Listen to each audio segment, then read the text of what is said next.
Hi guys, and welcome back to Hilltop Farm. Today I'm going to be canning the pear chutney. Now, for all you Americans, canning is second nature from what I can make out. Here in Australia, it's almost unheard of. Now, before I got into homesteading, I was aware of water bath canning, but we just called it preserving. But beyond that, the whole idea of pressure canning is very new, and most Australians have never heard of it. So I am going to do a tutorial on just what canning is and how the basics of how to do it, and I'll go through the equipment, but I'll do that comprehensively in another video. But for now I'm just going to run through very quickly your equipment. Now, the chutney is to be done water bath canning, so you don't have to have a pressure canner. You don't even have to have a water bath canner. You could make do with a stock pot, but as long as it has a rack on the bottom. Your jars cannot sit on the bottom of the pot. Okay, over here, this is the top of a Presto pressure canner. You have your weight here, pressure gauge, the safety valve at the back. Inside it is your rubber seal. Most important to take care of this rubber seal. You can get spare parts, but these should last you many years, so you have to look after it, and as I say, I'll go through that in another video.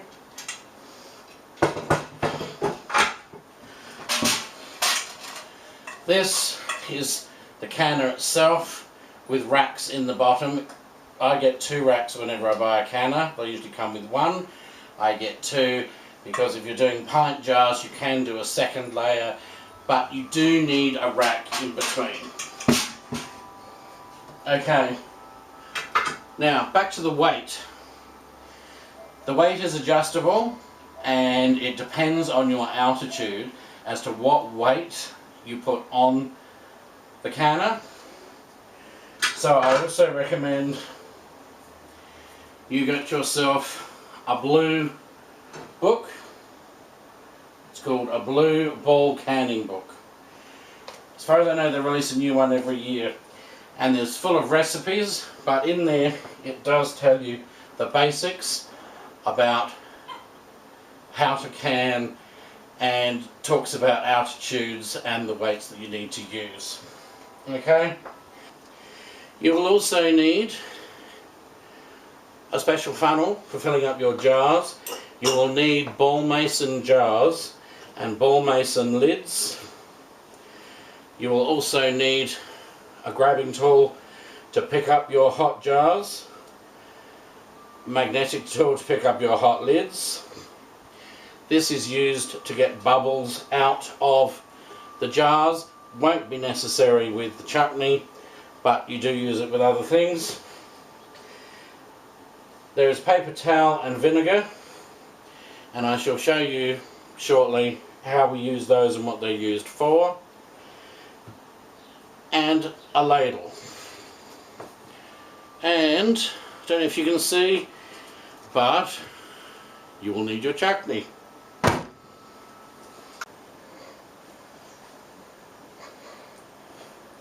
Okay, easy peasy this to get started. I've got my jars. They have been through the dishwasher and they've been just sitting in hot water. Start with my jar, and I simply just fill the jar with this beautiful concoction.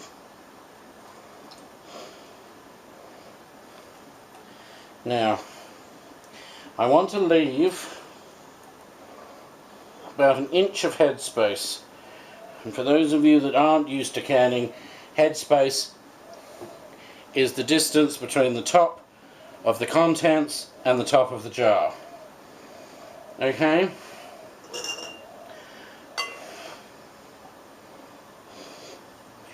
Now, that's all good. Now, as you can see, we have some spillage. Don't worry about spillage on the outside of the jars. What you do have to worry about is spillage where the seal goes. So you take your paper towel, you dip it in your vinegar, and you run it around where the seal would go. Okay? I mean, you can take that off, but it doesn't matter. It will come off in the canner. But cleaning where the seal goes, I can't stress to you the importance. It won't seal if you have food there. Okay? Take a lid, you pop it on, you pop a ring on, you do up. Now you do not tighten. You do it up until it grabs. That is it. Do not tighten it or it will blow. And I mean it will blow. So you then pop this in the canner and then you do another one. Now you have your canner just at a simmer at this point, and you just pop your jars in and you wait until all your canning's done and they're all in there. Okay, I'll be back when the canner's full. Okay guys, we got 8 we got 8 jars of our pear chutney, but they're pint jars. So we've got that. Now it's just the canner's just coming up to the boil. You're going to want to boil this, make sure all your jars are submerged and that they stay submerged for the entire process. They've got to be in there for at least 10 minutes. Okay? Once they come to the boil, we start timing it.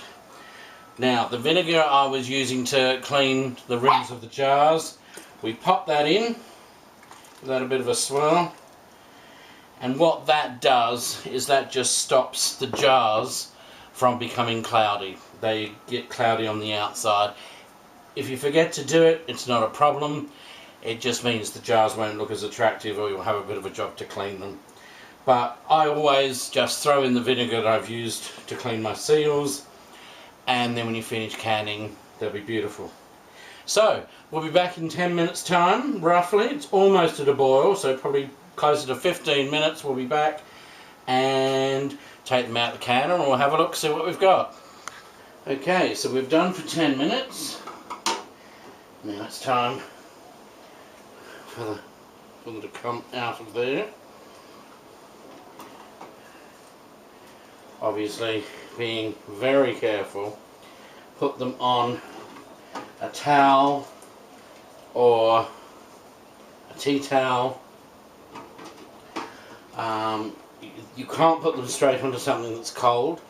You run the risk that they may shatter, and you certainly don't want that. Now, as you get them out, you will hear the lovely sound of them pinging, and that pinging is them sealing.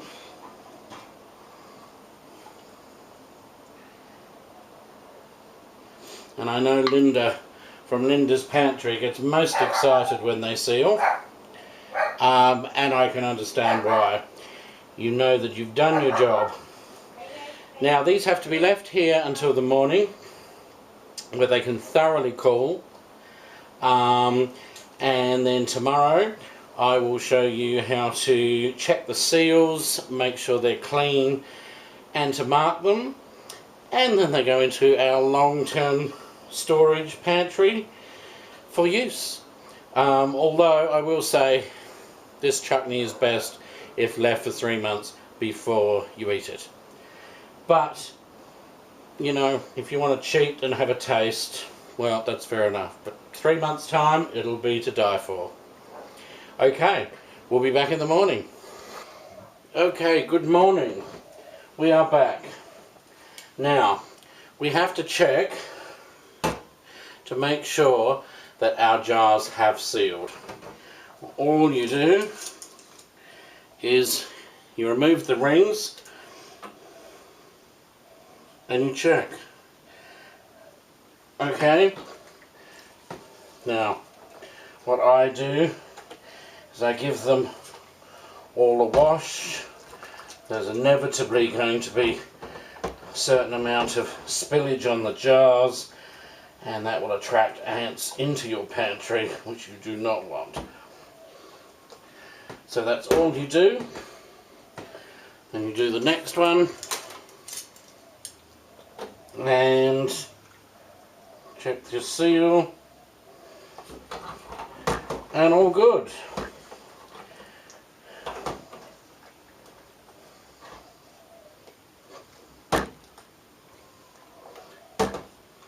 And you keep going till they're all done.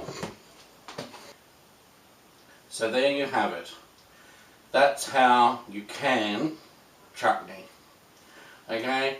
Now, if you're giving it as a gift to someone, you can put a nice little label on the jar, but when it's just for us in our own pantry, rather than have the hassle of trying to get the labels off later, we just mark on the top with a permanent marker what the product is and the date we made it.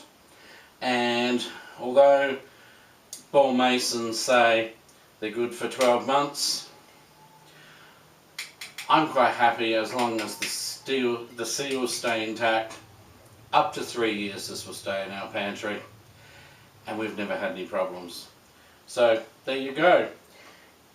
Any questions or comments? Just leave them in the comments below. Don't forget to press like and hit subscribe so you don't miss our next video. See you later.